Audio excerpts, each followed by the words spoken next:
विधानसभा निवडणुकीमध्ये महायुतीच्या विजयानंतर सांगली येथे शिवप्रतिष्ठान हिंदुस्थानचे संस्थापक आदरणीय संभाजी भिडे गुरुजी यांची आमदार डॉक्टर राहुल प्रकाश आवाडे यांनी भेट घेऊन आशीर्वाद घेतला।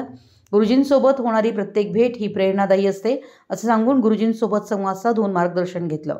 याप्रसंगी डॉक्टर राहुल प्रकाश आवाडे यांची आमदारपदी निवड झाल्याबद्दल शिवप्रतिष्ठान हिंदुस्थानचे संस्थापक आदरणीय संभाजी भिडे गुरुजी यांनी त्यांचं पुष्पगुच्छ देऊन अभिनंदन करत त्यांना पुढील वाटचालीस शुभेच्छा दिल्या।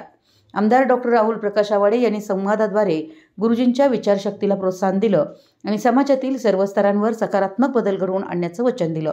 त्यांच्या या भेटीने नवा उत्साह आणि प्रेरणा मिळवली, ज्यामुळे त्यांचा आत्मविश्वास अधिक दृढ झालाय।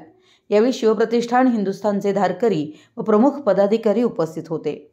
मराठी एस न्यूजसाठी इचलकरंजीहून विनोद शिंगे।